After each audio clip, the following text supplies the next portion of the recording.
Escucháramos la opinión en este momento de Andrea Tuana, que es directora de la ONG El Paso, una de las tantas ONGs que justamente bregan por los derechos de niños, niñas y adolescentes. Bienvenida, sé que estás con Tania Melgar allí. ¿Cómo están las dos? Hola, Victoria. Buenas tardes.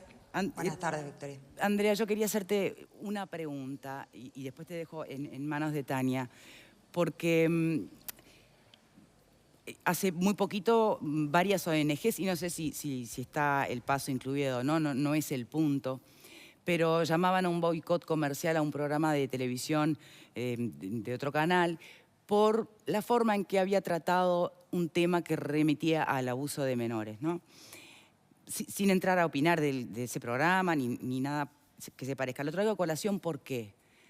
Porque de verdad, yo como profesional, y me imagino que le debe pasar a muchos también, en la responsabilidad que nos compete a los medios de comunicación en el abordaje de estos temas, yo siento que estamos en arenas movedizas, ¿no? Que no está tan claro, porque además, por más que se hayan dictado informes y reglas para seguir, siempre hay algún caso que te hace visualizarlo de otra manera o que te hace ir más allá de los límites imaginados.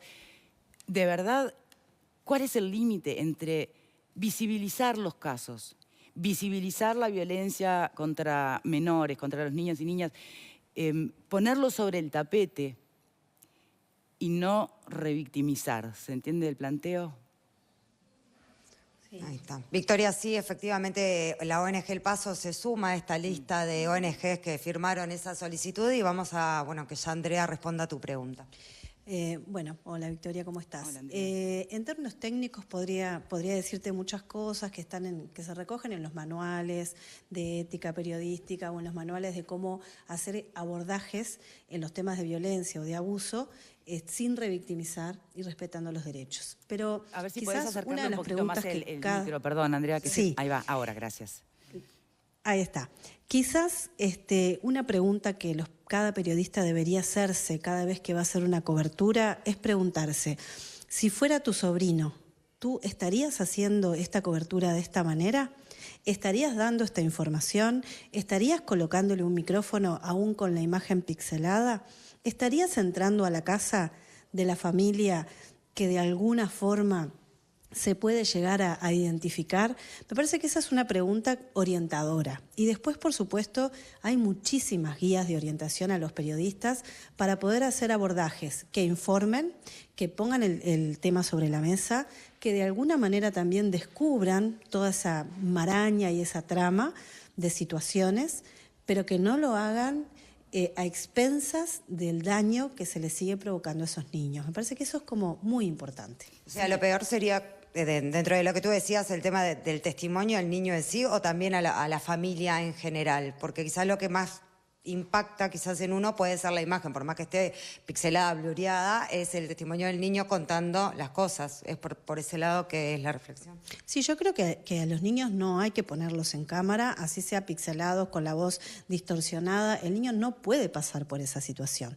Ya habló una vez, no puede volver a hablar, pero además dar algunos detalles que yo creo que hacen más al sensacionalismo o al morbo que a la información. Vamos a remitirnos a este que caso, muchas Andrea, veces al caso de Felipe, sí, por sí. ejemplo, ¿no? Que Sí. estamos tratando de podernos salir y para poder hablar en realidad de lo que es la violencia en general contra los niños. Nos está costando, porque claro, es muy reciente, pero también tengo las dudas de cómo lo estamos haciendo, ¿entendés? Bueno, este es un caso difícil, muy difícil. Yo he visto de todo un poco en la cobertura. A mí me parece que este es un caso, obviamente, en el que hay que hablar, hay que ponerlo sobre la mesa.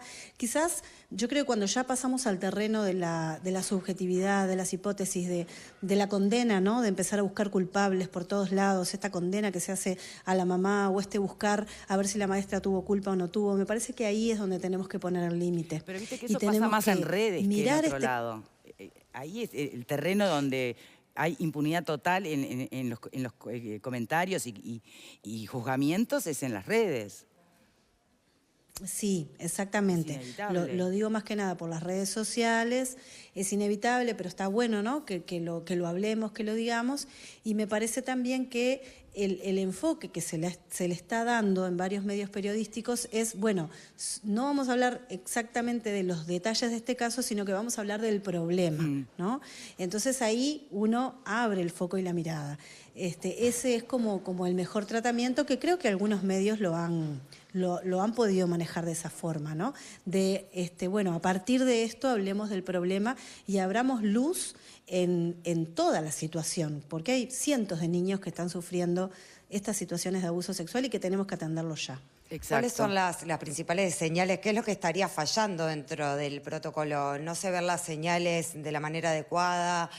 ¿Falta un seguimiento? Quizás en las escuelas, pensando un poco en esta situación del caso de Felipe, ¿sería adecuado quizás que dentro de la educación primaria se pueda, que haya algún tipo de orientación, que haya... como que los maestros puedan tener algunas herramientas para poder hablar con estos chicos y que quizás están viviendo situaciones y puedan darse cuenta de lo que están pasando y poderlo comunicar? Yo creo que hay que tomar conciencia a nivel de las autoridades de que este es un problema de los más graves que sufren los niños, niñas y adolescentes. Por lo tanto, las políticas tienen que profundizarse y obviamente tienen que acompañarse de recursos. Nosotros hace mucho tiempo que venimos diciendo que en las distintas instituciones, salud pública, educación, bueno, todo el sistema de justicia, el INAU obviamente, las intendencias, el MIDES, tienen que tener equipos especializados para poder abordar estas situaciones. Todos los operadores tienen que tener herramientas básicas, porque se pueden encontrar con el caso para poder detectar, para poder ver, pero después tienen que remitir a un equipo especializado que los oriente. Eso no está sucediendo. Y sobre todo en los distintos departamentos del país, los operadores se encuentran muy solos, detectando estas situaciones, encontrándose con estos casos, pero sin muchas herramientas. Claro, sí, o sea, no hay un protocolo establecido que diga, bueno, cuando detecto un caso, por ejemplo, en el caso de esta una psicóloga que la atendió, ¿qué hago? ¿Cómo seguir? Claro. Sí, que de hecho también, por ejemplo, a la mujer sí como que abarca más, se hace más foco en la mujer y no tanto en los niños, en los temas de violencia de género. Bueno, los protocolos están escritos, lo que falta acá es justamente tener muchos más recursos humanos y capacitar a esos recursos humanos. Pero además hay una omisión muy grave, que es que las facultades no están incorporando este tema en su currícula de grado. Tú salís recibido como psicólogo, trabajador social, médico, abogado, y es posible haber pasado por la universidad sin haber conocido ni tenido ninguna herramienta en uno de los problemas que están teniendo mayor peso, ¿no?, para la infancia y adolescencia. Yo creo que acá hay un tema que tiene que ver con políticas de Estado que están muy retrasadas para la magnitud que tiene hoy el problema. Andrea, muchísimas gracias. Victoria. Muchísimas gracias, Tania, las dos. Gracias a ustedes. Bien, está claro, ¿no?, la perspectiva de lo atrasados que se está desde lo que es políticas de Estado y lo que obviamente también nos interpela como sociedad, que no somos capaces de mirar esto como hay que mirarlo, ¿no? El Consejo de Ministros en La Teja, allí estuvo el presidente de la República y se lo consultó a esto, sobre este tema. Quienes estaban cubriendo este hecho decían que se molestó con la pregunta. ¿Cómo que se molestó con la pregunta? Como que no era un tema para tratar con él, una cuestión así, ¿no?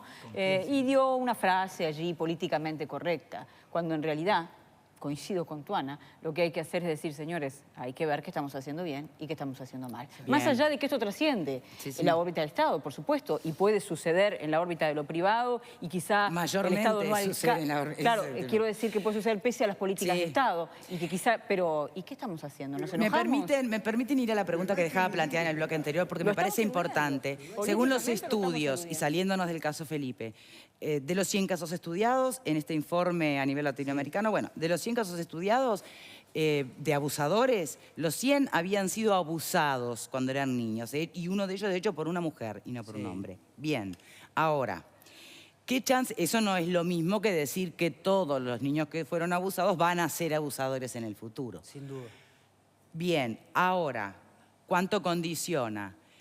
¿Cómo se puede de alguna manera sanar la psiquis de alguien que atravesó esa experiencia de niño? Y lo tenés que trabajar. Digo, en algunos casos los resultados son muy interesantes porque incluso están viviendo con la misma familia donde se produjo esa situación y la familia desde el pique trabajó con el victimario.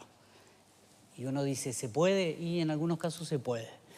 En otros el silencio gana, ¿no? Y en otros es la distancia total de esa persona y punto, se cortó.